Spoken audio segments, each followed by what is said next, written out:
लेला गांजा लेला गांजा लेला बोला बोला समेश्वर नाथ की। आया सॉरी भोलेनाथ जी जानली ने हम ने आनली मिठाई ने डेरी आइटम लेला भंगिया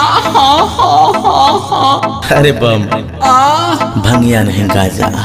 I am sorry Bholenath ji जानली ने हम ने आनली मिठाई ने डेरी आइटम हम तो आनली जगह का तो हर फेवरेट चढ़ावा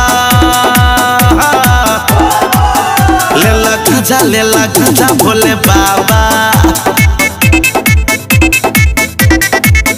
लेला गांजा भोले बाबा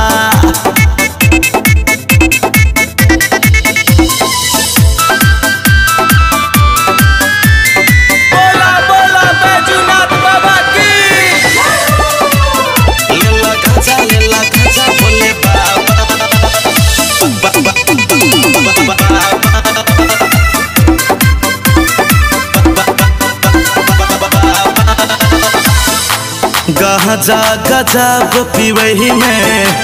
गजबे मजा छे ऐ बेर कहा चिलम में भरसन नया छे ओ बाबा आहा खातिर लौने छिया भांग धतूरा निकल लागत तलाइब देबा और एक झोरा चुपे चाप ले कहरा नहीं हो देखावा लेला गांजा भोले बाबा लेला गांजा भोले बाबा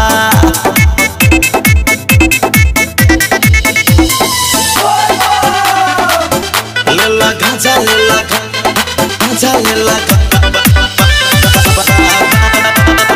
बोला बोला समेश्वर नाथ की।